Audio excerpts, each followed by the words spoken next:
17 नवंबर 2023 शाम के करीब 5 बज रहे थे।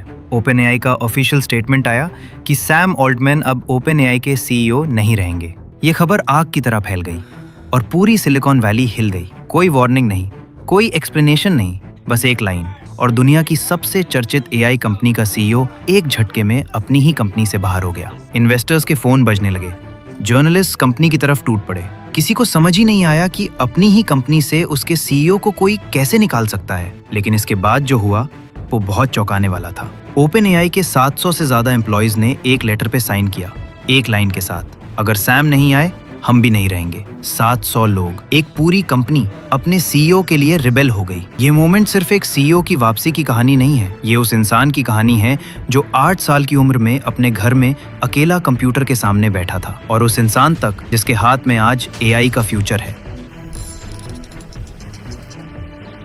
22 अप्रैल 1985 शिकागो के एक इलिनॉइस में एक मिडिल क्लास फैमिली में एक बच्चा पैदा हुआ जिसका नाम था सैमुअल हैरिस ऑल्टमैन। कोई सिल्वर स्पून नहीं था, कोई टेक फैमिली बैकग्राउंड नहीं था। बाप एक रियल एस्टेट ब्रोकर थे और माँ एक डॉक्टर थी। जल्द ही सैम अपनी फैमिली के साथ सेंट लुइस शिफ्ट हो गए। यही वो शहर बना जहाँ सैम बड़े हुए। एक नॉर्मल सा अमेरिकन शहर, लेकिन उसी नॉर्मल शहर में एक मौजूद एक बच्चे का दिमाग नॉर्मल नहीं था। यानी वो हमेशा कुछ न कुछ सोचता रहता था, कोई सवाल, कोई आइडिया, कोई चीज जो रेयर हो जिसे सैम बना सके। 8 साल की उम्र में सैम के घर एक मैकिन्टॉश कंप्यूटर आया। सैम के लिए ये कंप्यूटर बेहद खास था। वो घंटों स्क्रीन के सामने बैठा रहता, प्रोग्रामिंग सीखता, चीजें बनाने की कोशिश करता। पड़ोसियों के बच्चे बाहर खेल रहे होते और सैम अंदर कोड लिख रहा होता। उसकी माँ इंटरव्यूज में बताती हैं कि उन्हें दरवाजा ठकठकाना पड़ता था खाने के वक्त भी, क्योंकि वो सुनता ही नहीं था। ये ऑब्सेशन थी और ये ऑब्सेशन ही उसकी सबसे बड़ी स्ट्रेंथ बन गई। सैम ने सेंट लुइस के जॉन बरो स्कूल में पढ़ाई किया, एक प्रेस्टिजियस प्राइवेट स्कूल था। सैम लगभग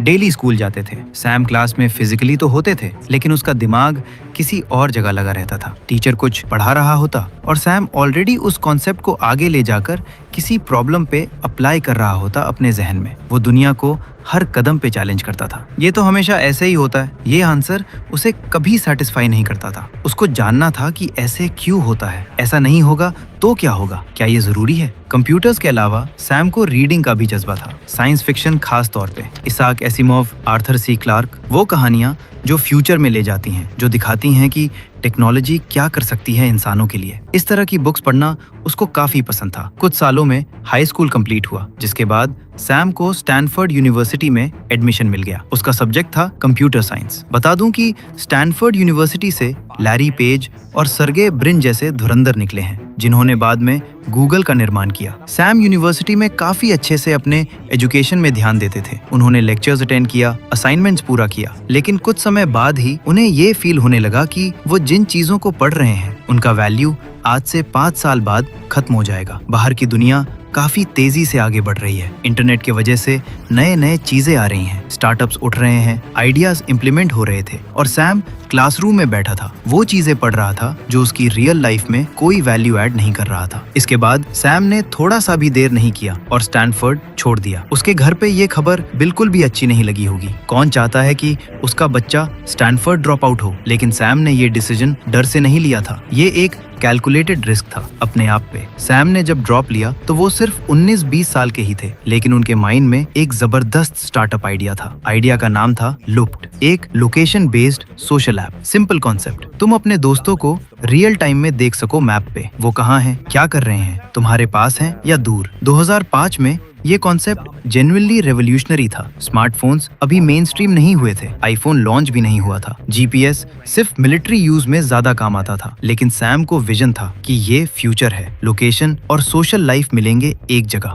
लूप्ड वाई कॉम्बिनेटर के पहले बैचेस में से एक था। दरअसल वाई कॉम्बिनेटर एक ऐसा प्रोग्राम है जो नए स्टार्टअप्स को आइडिया से लेकर सक्सेसफुल कंपनी बनने तक हेल्प करता है। यहीं से फंडिंग आई, टीम बनी और सैम ने काम शुरू कर दिया। लेकिन प्रॉब्लम ये था, मार्केट रेडी नहीं थी। सैम ने जो विजन देखा वो फ्यूचर के लिए परफेक्ट था, लेकिन वर्तमान में लोग इस चीज के लिए रेडी नहीं थे। जिसके बाद 2007 में आईफोन लॉन्च हुआ। तब लोगों को समझ आया कि लोकेशन बेस्ड एप्स का मतलब क्या है। लेकिन तब तक कंपटीशन आने लगे। फोरस्क्वायर आया, फेसबुक ने लोकेशन फीचर्स ऐड किए, बाद में स्नैपचैट ने अलग तरीके से लोकेशन इंटीग्रेट किया। लुक्ड वो फर्स्ट मूवर एडवांटेज नहीं ले पाया जो उसे मिलना चाहिए था। कंपनी चल रही थी लेकिन वो ब्रेकआउट सक्सेस नहीं बन रही थी जो सैम ने सोचा था, जिसके बाद 2012 में लुक्ड सेल हो गई $43 मिलियन में ग्रीन डॉट कॉर्पोरेशन को। टेक्निकली सैम के लिए ये एक एग्जिट था। सैम जानते थे कि ये वो नहीं था जो वो बनाना चाहते थे। इन्वेस्टर्स का उनका पैसा वापस दे दिया गया और काम पूरी तरह से बंद कर दिया गया। यहाँ एक चीज होती है जो सक्सेसफुल लोगों को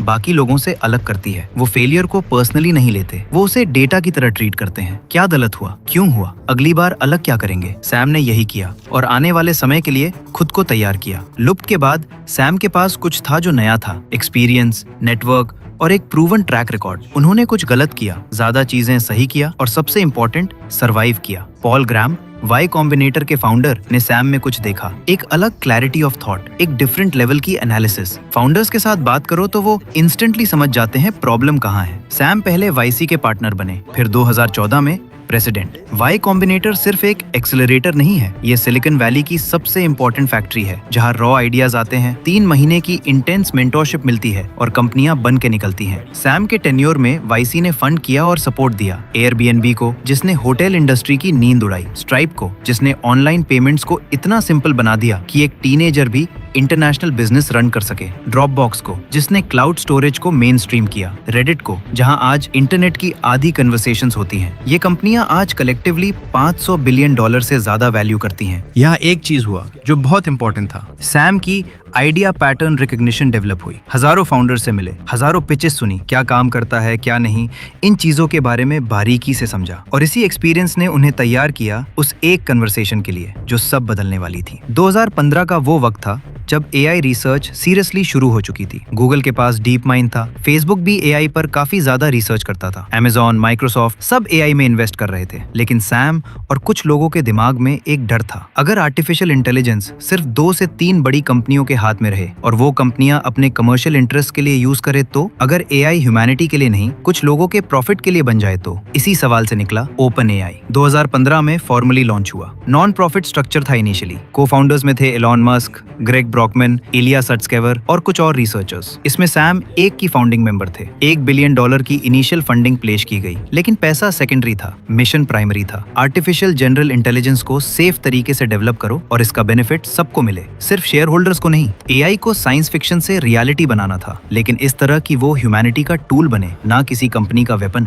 सालों की रिसर्च आई, जीपीटी 1 आया, कोई नहीं जानता था। जीपीटी 2 आया, थोड़ा अटेंशन आया। जीपीटी 3 आया, रिसर्चर्स एक्साइटेड हुए। डॉली आया, लोग हैरान हुए कि एआई इमेजेस बना सकता है, लेकिन असली तूफान आना अभी बाकी था। 30 नवंबर 2022 को ओपन एआई ने एक चीज पब्लिकली रिलीज की, चैट जीपीटी। पहले दिन लोग क्यूरियस थे, क्या है ये, एक और चैटबॉट।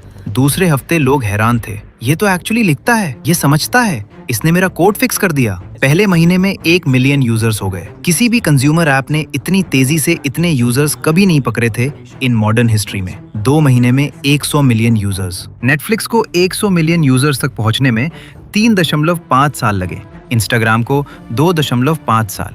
चैट जीपीटी ने ये किया केवल 2 महीने में। चैट जीपीटी के आने के बाद एक टीचर ने सोचा, मेरे स्टूडेंट्स अब होमवर्क एआई से करेंगे। एक राइटर ने सोचा, ये मेरी नौकरी ले लेगा। एक डॉक्टर ने सोचा, ये मेरी रिसर्च 10 गुना फास्ट कर सकता है। एक छोटे बिजनेस ओनर ने सोचा, मैं अब सब कुछ खुद हैंडल कर सकता हूँ। पूरी दुनिया एक साथ एक्साइटेड भी थी, डराई भी थी।